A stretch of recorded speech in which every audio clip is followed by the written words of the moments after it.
Hurry! Our last-minute gift sale at Lord & Taylor is going on now. Sweaters for her and him starting at $30. Up to 70% off fine jewelry. 50% off women's gloves, scarves, and more. Buy one, get one free on Holiday Gourmet. Stocking stuffers under $50. Plus more amazing presents. You can even buy online and pick up in store. It's all part of the last-minute gift sale now through December 24th at Lord & Taylor, the best priced secret.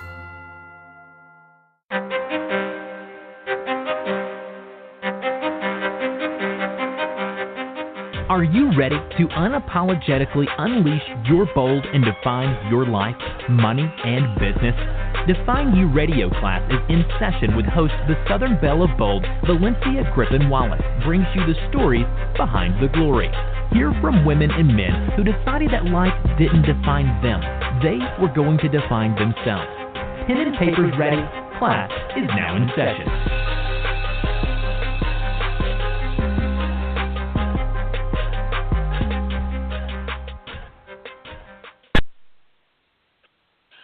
Hello and welcome to Define You Radio. It is our Valentine's Day special, Behind the Bold, and class is truly in session tonight. We are talking about relationships, particularly mine. If this is your first time joining us, thank you so much for letting us define your Tuesdays. I am your host, Valencia Wallace.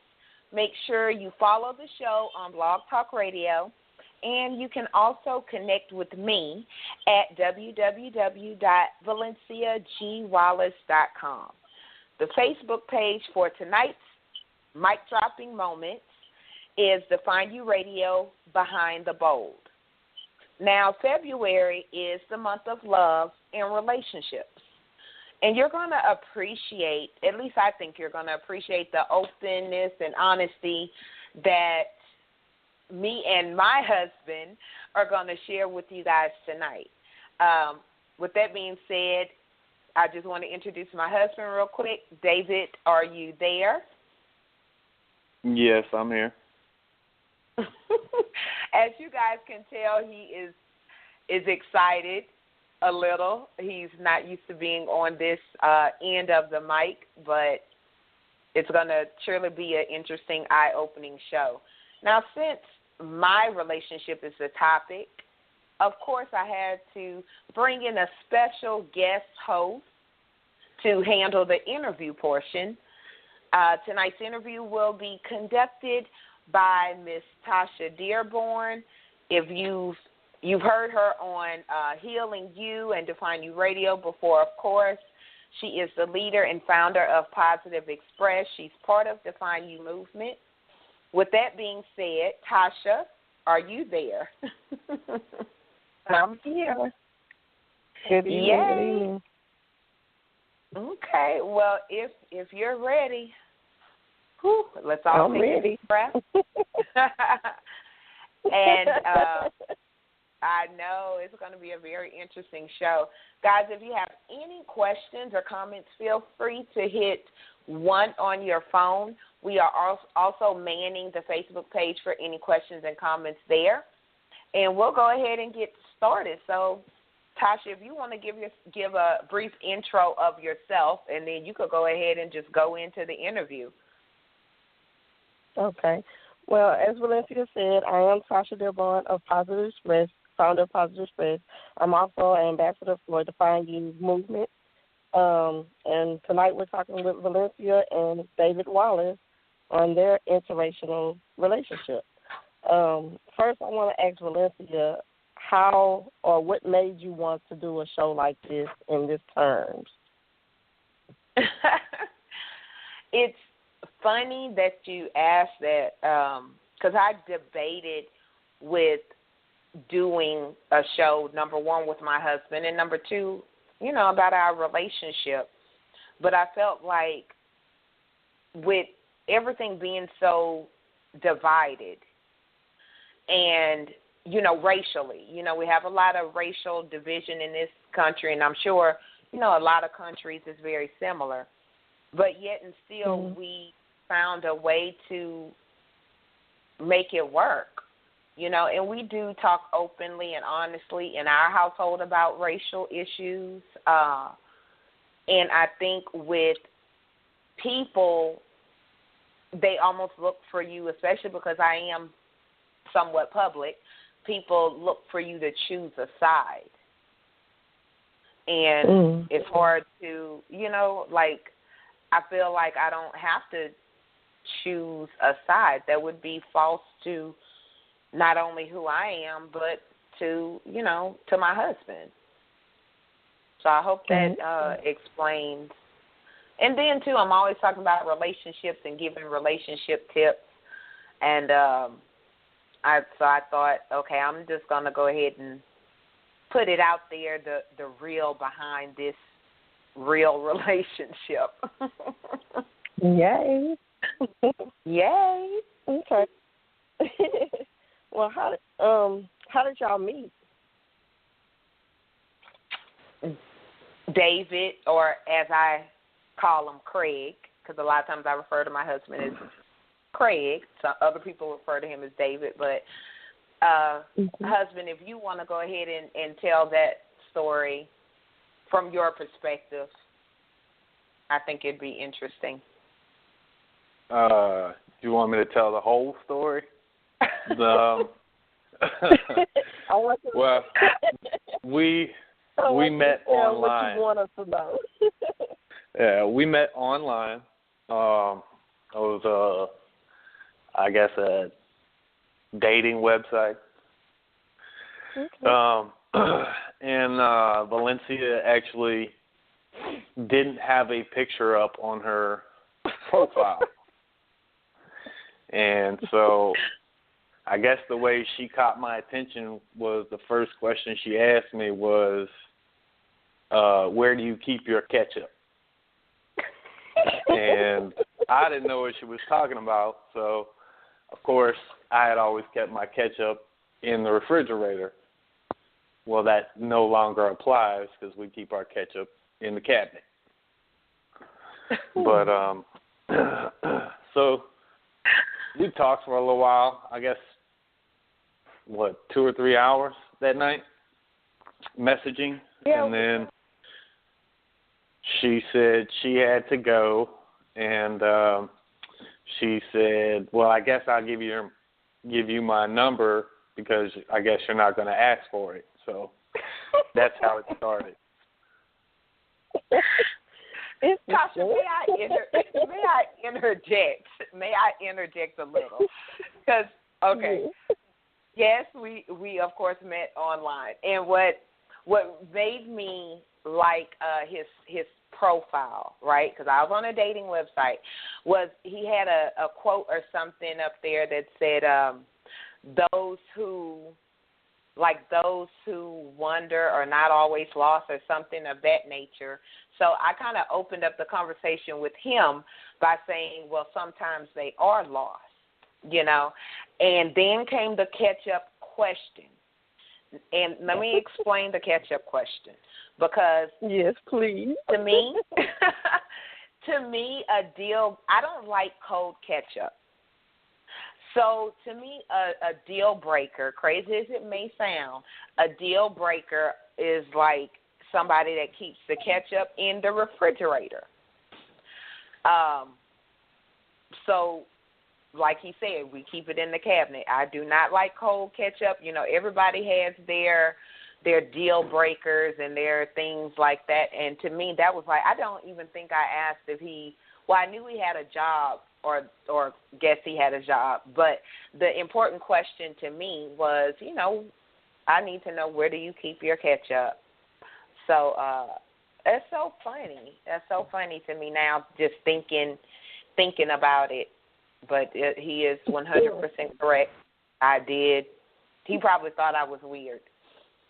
And the one thing about Craig is that he didn't ask for my phone number. And I didn't have a picture up. So, ladies, I didn't have a picture up because I didn't want someone to look at my picture and that's what they're judging me on or deciding, you know, whether they're going to talk to me or not. So and it's so funny because I told him I could have been a man or, something of that nature with a real feminine voice because I did not have a picture up whatsoever. That's funny thinking about it now.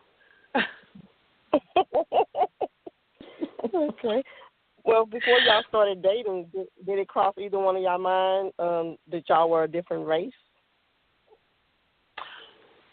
Well, of course, he knew I was black because I'm pretty sure in my profile I said that, and of course I knew he was white, but it wasn't my first rodeo, so to speak, on the interracial dating side, and it wasn't his either. So that was never like a issue because I guess because both of us knew, what we were dealing with, and we knew that, I had been there before, so to speak, and he had been there before. Mhm. Very good question, especially because I didn't have a picture up. I could have told him anything. Right. Right. Okay. Let's see. I have another question. Now I know both of y'all have children that are both, like your son is black and his daughter is white. How did that affect them by y'all dating different races? Baby, you want to answer that? I can. My oldest daughter, she's not all white. She's mixed too. But as far as like she's Spanish, and my youngest daughter is mixed. She's white and black. So as far as my children, my girls don't have a problem or we're not affected by that. So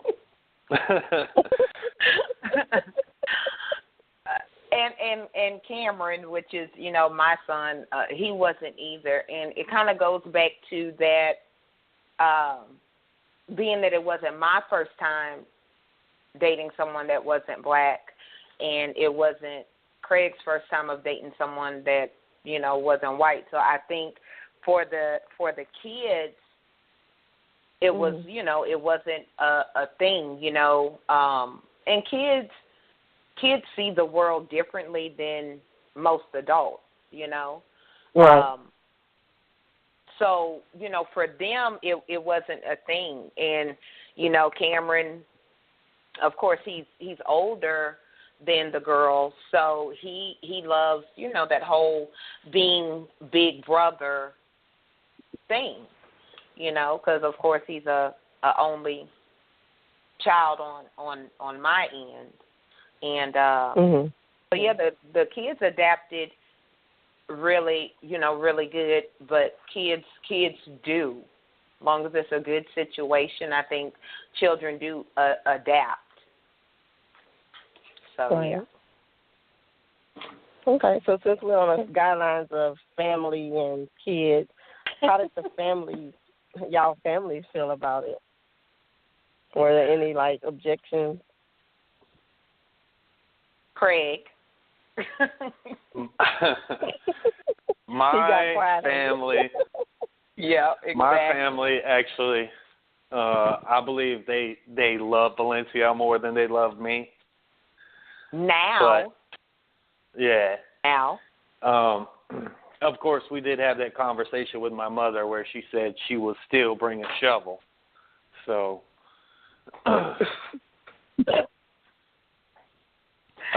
No, my family really loves Valencia, and the path I was on before I met Valencia, and they see how Valencia has changed my life, and they really love her for that too. Yay. And the cute part, Tasha. That's the cute part. You know, but at the very beginning, you know, because of Craig's past experiences with women of color, I will throw it like that, politically correct.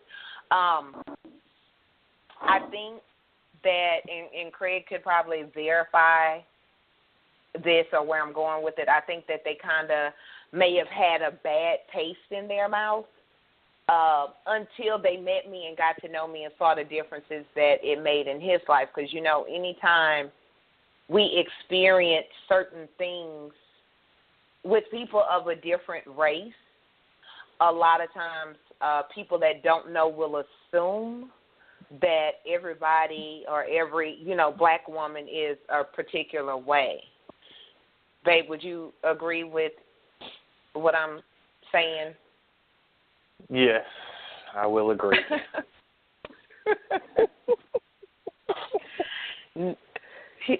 He's so funny. He's quite interesting. My husband is. On a side note, Craig is like 1/32nd or 1/16th, something of that nature, Indian. So legally, technically, he's not like 100% white, which we've debated on that too, because I've said, you know, of course I look more Indian than he does, but that's a whole other show. But on my end with my family, Craig kind of had it, I think he had it easy coming in because he wasn't my first interracial relationship. Now, with my first interracial relationship, of course, you know, my family took it very hard. I come from a very Louisiana Southern family. There are no, you know, mixed kids in our family or interracial relationships. So a lot of my family, I would say, took it personally that I would date somebody that wasn't black. In fact, for a period of time, I didn't even speak to my family behind this issue. And that was a hard thing. But at the end of the day, like I told them, and like I would advise anybody on any relationship, when it comes to your family and friends, they don't have to like or agree with your relationship, but it's your relationship, so they do need to respect it. They do need to respect it. And it was hard, some of the and it's funny because I'm actually writing about this very thing now. It was hard because of the comments I completely didn't expect. One of my aunts that I'm very close with made a comment, you know, like that person just wants you to be their maid. You're going to end up getting hung up or strung up somewhere. And we're talking about, this is not like 1950, 1960 or anything of that nature. And it was very disheartening hearing that from people that I love and respected, that, you know, and I think for a period of time, like my uncle, who was very close with, he's now passed on, but for a period of time, our relationship was strained. And even though he never verbalized anything to me, the look on his face and the way he treated me for a period of time was very hard to deal with. And I really didn't understand it because, you know, I wasn't raised in Louisiana. You know, I've always had a very diverse group of friends, even, you know, of course, even now. So I didn't understand their I mean, it was like I went out and committed a crime. And so that was a hard thing with that, you know, especially the comments like, how are you going to raise a black son with somebody that's not black? So it was a very tough time, you know. And there was some discussions to be had and everything else, but at the end of the day, they don't have to like it. I don't know their feelings now. Nobody has said anything to me now, you know, since me and Craig have been together or anything of that nature. In fact, they do, you know, completely love and adore him. The people that matter, I'll say that, the people that matter. And because of my personality, hashtag behind the bold, because of my personality, if they know if they didn't like it, that's not actually my problem. Yeah. Right. So at times, would you say that you had to ever put up like a barrier to, you know, kind of keep people out? To do what? Did you like ever have to put up like a barrier, like a wall, to keep others out of trying to, you know, with the negative talk? Did you ever have to find them doing that? On my end, it wasn't. I mean, you know, like I said, with my family, I did stop talking to them for a period of time. I think, you know, in any relationship, you have to set those guidelines and those rules of what is and what's, you know, what is off limits and what doesn't matter. I didn't put a barrier up, so to speak. Like I said, I did stop talking with them, and on my end, now I have had to correct people outside of family before, and you know, I absolutely have no problem, you know, doing that, because at the end of the day, you know, this is my husband, and I'm going to defend him and, you know, our relationship, if that makes sense. Yes, that makes sense. Yeah, I know on Craig's end, and he could tell you a little bit more about this. I know it's been people that he's had to distance himself from. Maybe with family, we periodically talked about different people, especially when there's been like hot button racial issues going on. Babe, if you want to touch on that. Yeah, there's definitely, like, I guess you would say, social media is, you can tell a lot by what people post, and sometimes you just have to, you know, block and delete those kind of people. I mean, whether they're family or not. Right. Is that what you're looking for? Yes. Yes, that's exactly what I'm looking for. As a married couple now, do y'all find it difficult to attend like family events or anything like that? I would say, because of the relationship I have with my family, which really kind of has nothing to do with, you know, our relationship, so to speak. Mm-hmm. Because of the relationship I have with them, I really don't attend a lot of family events or gatherings. But when I do, or when I have, you know, of course, Craig would always be with me. And then, you know, of course, his family is not, the majority of his family is not here in Louisiana. So, you know, when we go visit his family, we go visit his family. And they, you know, of course, know me and know I'm black. And so I don't see where, so that like the family part is not where we have like a problem.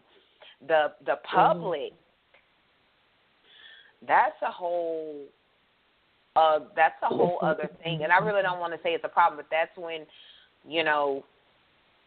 that's a whole other thing, dealing with the public.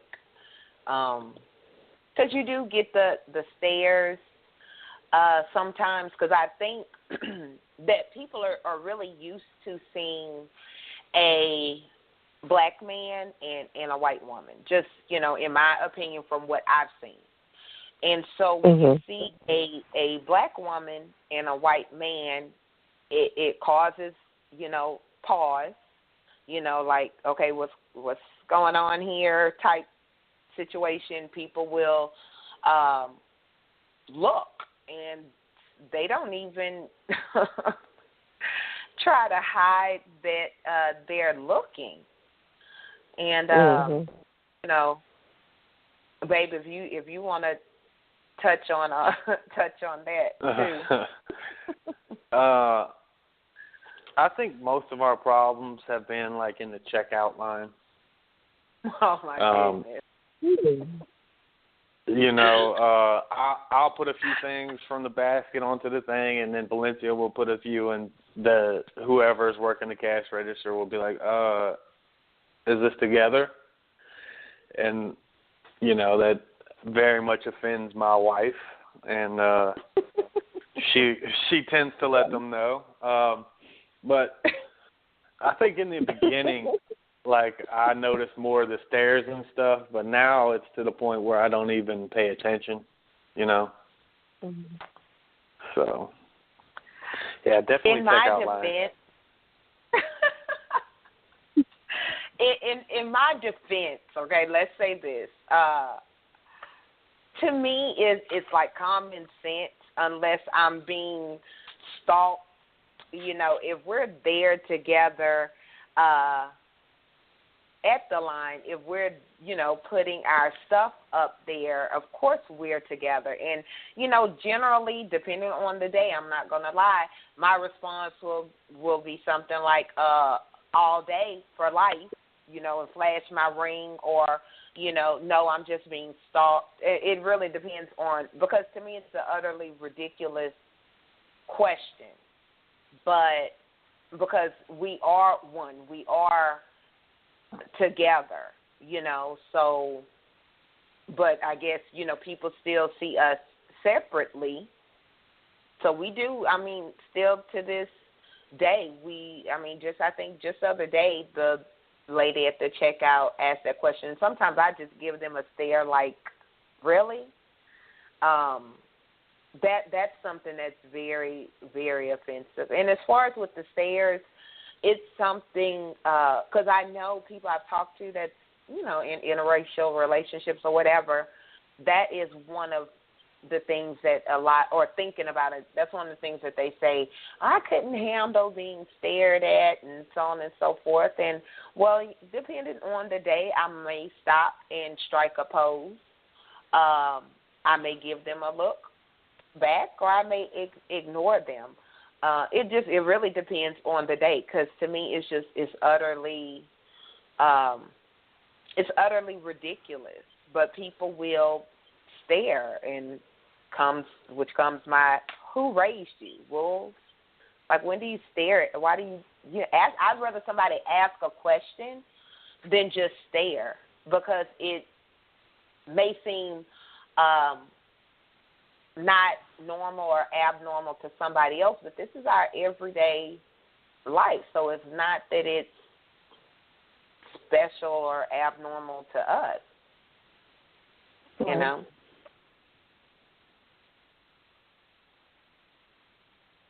Yes, please.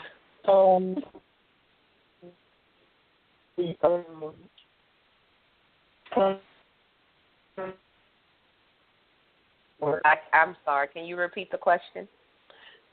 What makes you?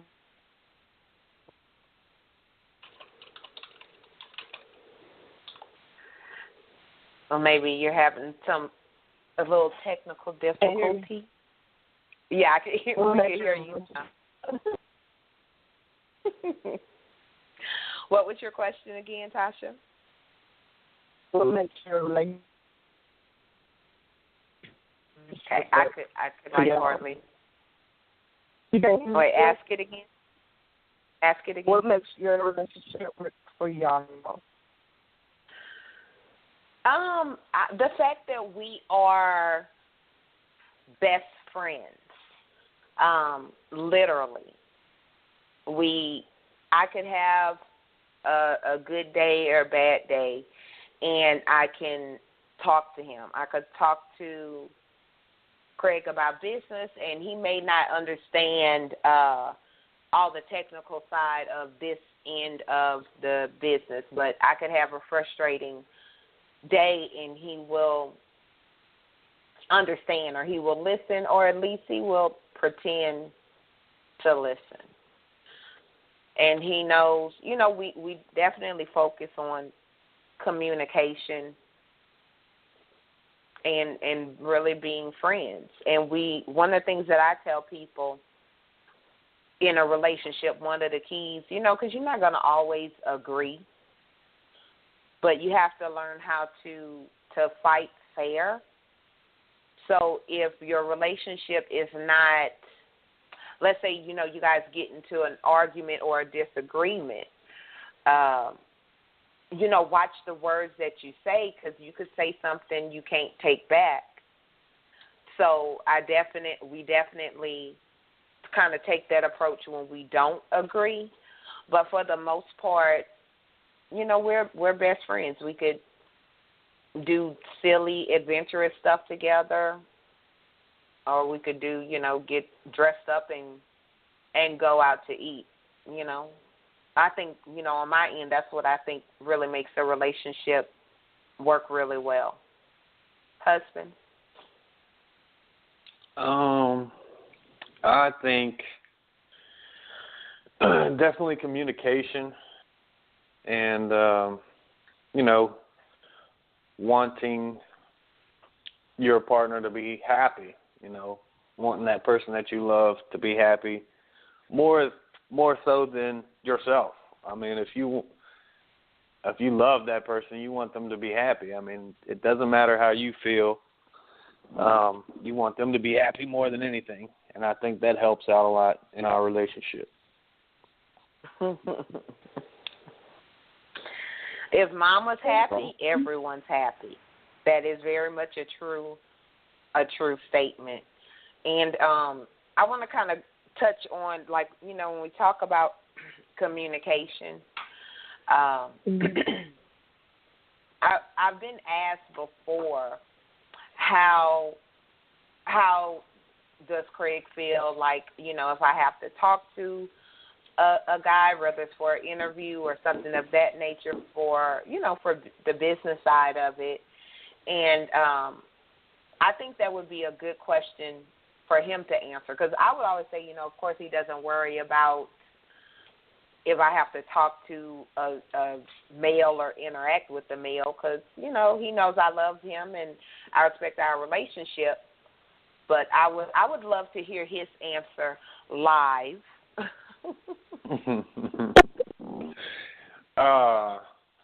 My answer live would be that it's I guess it would be hard for some people. I don't have anything to worry about personally, but I know Valencia loves me, and one thing she told me in the very beginning was, everything done in the dark comes to light. So I mean, you kind of just have to leave it up to that. I mean, if you're in a loving relationship and you trust each other, there should be no worries, Right. Good answer, husband. Good answer. And what's funny, Tosha? Both of us have had our share of what I like to call inappropriate inboxes. And I think maybe for some people, an inbox is like the end all argument, all everything, whatever, all, because they're, because they're trying to hide something. I don't know. But my husband have open access. I have nothing to hide. I have any passwords I have set up for anything he knows, and same with him. And so when we get like those inappropriate inboxes, even inappropriate friend requests, I can't talk. We'll look at them together, and sometimes we'll laugh about it. I'm not gonna lie. Sometimes, we'll laugh. Sometimes we'll laugh about it, just like, really, because we don't have anything to hide. So whereas some people will, try to do inboxes, and I know a lot of ladies have dealt with this issue or may be dealing with this issue, or I don't know. But like my husband said, what goes on in the dark will come to light. So I don't have anything to hide, neither does he. So if someone inboxes me, he will know.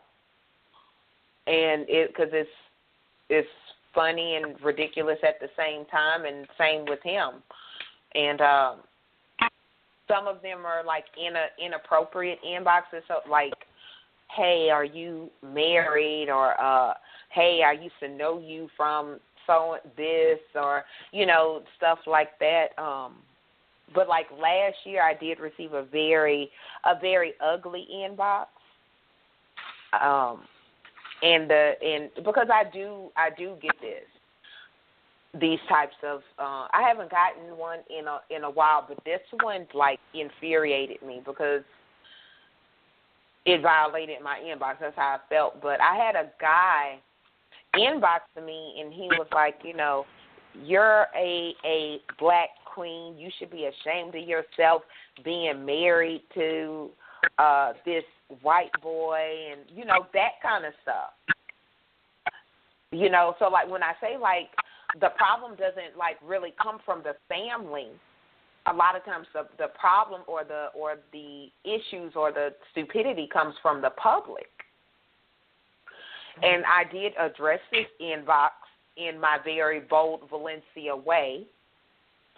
But it's things like that people feel like, because of our relationship, especially like I said, in these times, that they can say anything to you, and it's okay. And maybe it is for other people. Maybe other people won't say anything, but I do believe in confronting ignorance. Some of the things that I've had, because I am black, that is obvious. So a lot of times people will try to pull me into a lot of racial issues to use my platform or my voice, or speak out against this, speak out against that. And the number one thing I would, from my end, if it's something I want to address, I'm going to address it. And at the other end, I'm not going to disrespect my husband and my in-laws for anybody, because I don't lump all white people in the same category. Just like as a black woman, I don't want people to lump all black women into a category. We're as different as each hair on our head. So being definitely, quote unquote, in the public eye brings on a whole new thing with the interracial aspect. I've had people ask me inappropriate questions, and my husband can, I'm sure, speak on having people he know or his coworkers asking him inappropriate questions. So I will send that over to him. Really? Yes. I guess the main inappropriate question I get asked is what is it like to date or be married to a black woman? And my response is like, what do you mean? I mean, because it's just like being married. I mean, you're married to your wife, you know. It's quite crazy. It's just senseless to think that a color means it's totally different.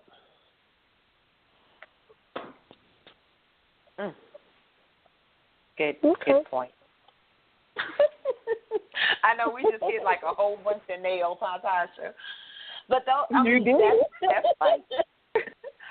that's like every day. I think that people just assume because I'm black and he's white that our relationship is different. And it's not to us. You know, it's not to us.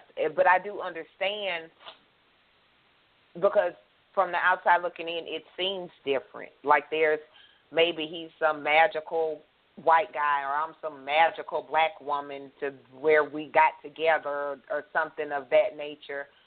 Because I've had, you know, women that I know, and I understand the questions. It's because of these stereotypes and different things we believe about the other race. I mean, you know, so I'll get asked, not now, but before, you know, inappropriate questions like about our intimate life and different things like that you wouldn't ask a couple that was made up of two black people. So why, you know, why? And to me, it's a ridiculous question, but I would rather answer some of them than have people continue to believe certain stereotypes about different races, you know. And I ask my husband crazy questions. Please believe, because, you know, anybody deal with me, you know, my favorite thing, I have questions. And I remember asking him, because I think sometimes people assume that if a white guy is dating a black woman, then she must be like mixed or light skinned or, you know, something of that nature. And it's obvious I'm 100% black. You know, so I've asked him about that. Sometimes I wonder what it's like being the husband of a woman that asks questions, but I will ask, you know, I've asked him things like that, like if he had a preference of color and so on and so forth. And I think a stereotype too that people assume that if a white guy dates a black woman, he must have been raised in an all black neighborhood and be a little quote unquote ghetto himself. And you know, Tosha, you met my husband, and various people have met my husband, and he's definitely 100% him. And I don't even think he was raised around, like where he was raised, I don't think there was like that many black people. Am I right? Maybe one like family. 1 or 2 black families. Right. Mm-hmm. You know, so it's not like he was jumped in to the black culture situation. So let me kind of dispel some of those stereotypes. Yeah.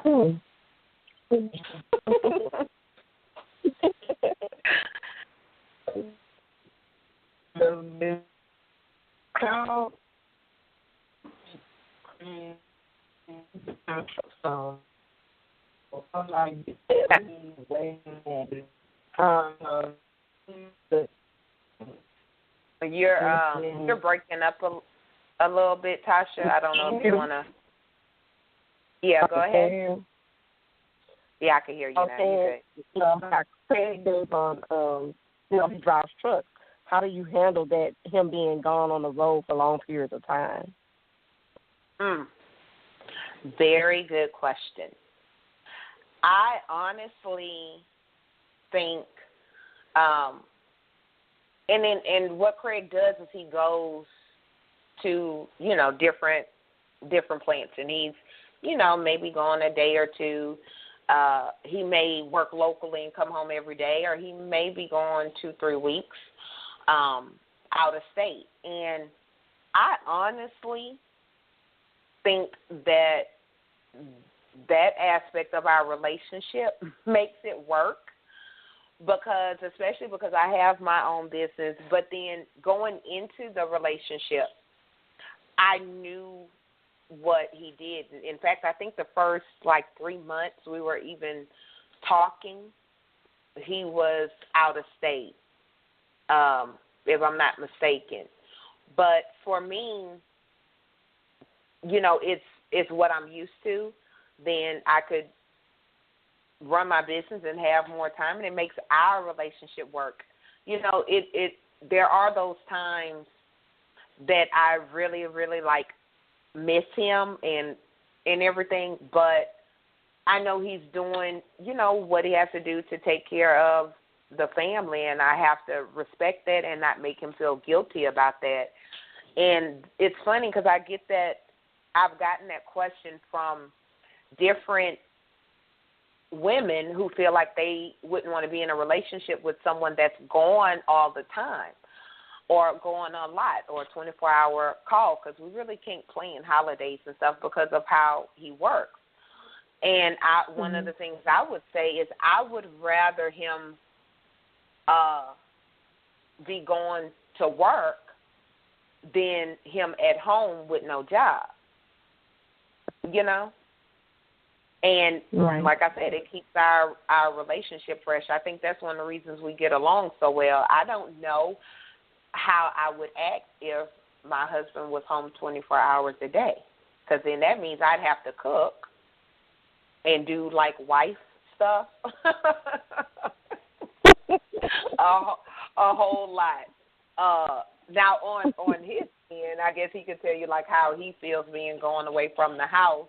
I don't know if sometimes he maybe, husband, how do you feel with that being? I think any relationship you need time away from your partner. It's healthy, but it also helps. When I come back to town, it helps us be together 24/7, or at least all the time until I get called back out to work, which is usually not often. But it does keep the relationship fresh, and, it's how you communicate, I think, because of our communication, me being on the road, and, we can talk, and she knows I work hard, and it definitely helps to communicate, and, yeah, that's it. Now, there are I'm going to tell you, 100% honest, there are those moments that he will get around the wrong people who are complaining about their life and their relationship, and, there are those moments where he gets in his feelings, as I call it. And I think when I blogged, I you put that as one of the tips, don't internalize other people's issues, because it does take a strong woman and a strong man to have a type of relationship with where your partner is gone more than they are home, But like I tell people when I've been asked, well, you don't worry about him cheating and so on and so forth when he's on the road. A man does not. Number one, I'm not worried about him cheating. That's number two. Number one, a man or woman does not have to go out of town or out of state if they wanted to cheat. So him working out of town or out of state, real talk, him working out of town or out of state doesn't give me any more or less security than someone whose husband or wife is, works right around the corner.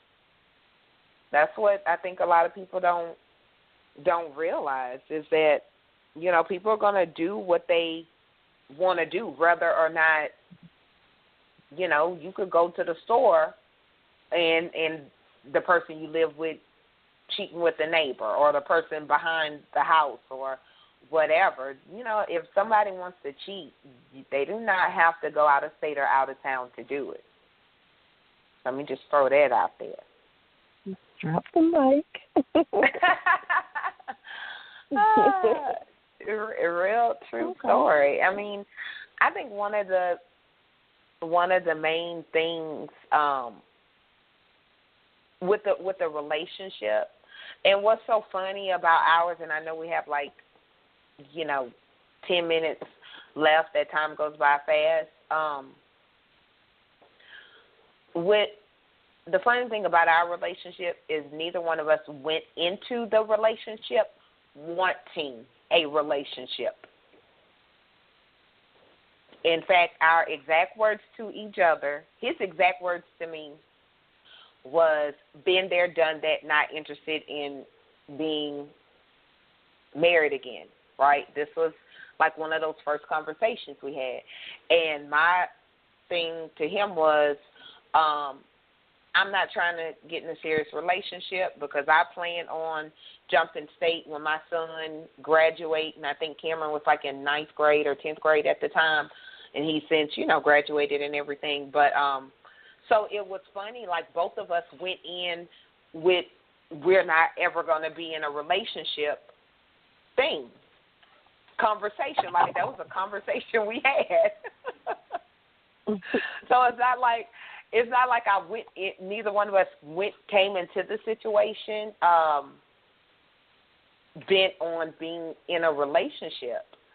But I'm gonna tell you, I realized that I wanted to quote unquote cuff him. I wanted to be with him. I wanted to be in a relationship with him very early on. Without, and I believe he would have to tell you that, if he felt the same, and we just started moving towards that thing. Husband? Well, I'll tell you how it really went. We have 9 minutes.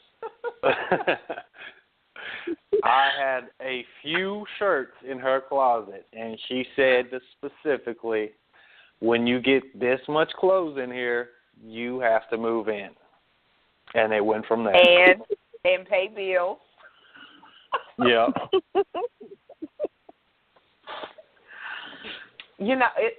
Obviously we didn't have the pre-show conversation because that is 100% true. I believe it's like if you get have 3 hangers in the closet or something of that nature, then you have to start paying bills. But before the shirts went and we decided we were going to be serious in everything, it was a point that we both just knew. I think with me it was more of I didn't want anybody else to have him because I knew he was a good man. So even though I didn't think I wanted a relationship, my heart wanted to be with him. And so that's why, a lot of times I talk about that heart-head connection. And that is where my heart connected, then my head connected. Because I couldn't just say, okay, take yourself off the market because my heart wanted to be with you. I had to make sure both of those matched up, and we had the conversation. And his honesty, his openness and his honesty is what pulled me in and made me want to be with him. He was so unselfish. The first night or second night that we talked on the phone all night, he was on a night shift, and like an overnight shift, and I went to sleep. And he had got off sometime, I think, while I was asleep. But instead of him going home, getting cleaned up and going to sleep, he stayed up so he could call me the next morning when I woke up to tell me good morning. Oh, yeah, I knew then I was going to be Mrs. Wallace. either by the justice of the peace or Louisiana common law. I knew then the fact that he, like, you gotta, like, when you know. And I tried to deny it because, like I said, I didn't. I had plans. I was supposed to be living in Florida and, enjoying single life and, being that I had been married before. I wasn't a wife and I didn't have a husband before, but I was married before. And I just didn't know. It wasn't my plan to do it again. So, yes, ma'am. That sums up our relationship is like everybody else, with the exception of, we do have to deal with the looks and the interracial aspect of it from the world's eyes, when the world is saying white folks this and black folks that, and all of that kind of stuff. Especially when we have to, like, people looking at him or talking to him, it's not like he wears a shirt that says, my wife is black, so watch what you say about black people. Because it's been things that he's caught and people he's had to tell from, interracial, saying racially charged comments. Same thing on my end, because I don't wear a shirt that says, hey, my husband's white and I have a interracial or racially mixed family and in-laws and everything else, and people will say things, but it's almost like you won't allow someone to talk about the person you love. And even though someone may be making a general statement about black people, or a general statement or stereotypical statement about white people or black people or whatever, at the end of the day, that's not my truth. I can't say what all white people do because, number one, I'm married to one, and he's never done this. My in-laws are white. They've never done this. So it'll be wrong for me to say all white people don't like black people when I am obviously 100% black. So I get offended when people say stuff like that. Like, do you know all white people? Do you know all black people? I have questions. We have like 3 minutes left. That time went by so fast. If there was one thing each one of you had to say to the audience that's listening that are in a biracial, I would say, baby, if you want to give your tip to the audience that may be in an interracial relationship or thinking about one, what would you say? I would say if you're thinking about it, do it. If you're in one, I'm happy for you, and I hope you're happy too. Everybody is different. All relationships are different. It's not one person or anything that is exactly the same. I mean, don't not do it because you're scared. I mean, there's nothing to stop you. Nobody can stop you. So be happy and do what you want to do. My advice. That was good. You did good, Hus. Just to kind of piggyback off of my husband, I would say this from a black woman's perspective. I know we hear a lot about being a black queen and supporting your black kings and so on and so forth. I would say being with someone that's not black does not make you any less a queen. And don't choose someone based on color. And don't not choose someone based on color. Just open up your heart. Don't ask God for love and somebody to love you, and then someone comes to you that doesn't look or in the package that you expect, and then turn it down. And then you wonder why the rest of your life you weren't sent love, or you weren't loved, and the opportunity to love came to you and you turned it down because society said it's not cool, or, whatever. So I would say find that person that makes you happy outside of worrying about their color. That's what I would say. And at the end of the day, your family or friends don't have to like or love your relationship, but just make sure they respect it. I would say that. And we already up on the hour.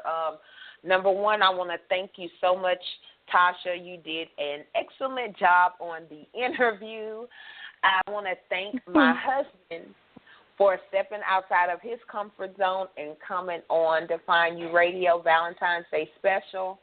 Pens and papers down, guys. Class is officially over. Make sure you join us every Tuesday live at our normal time, 7 p.m. Central, and every Sunday night for Healing You Radio, same time, same place. Feel free to leave your questions, comments on our Facebook page. And remember, only you can define you. Thank you again, Tosha and husband. You guys have a great week, and happy Valentine's Day.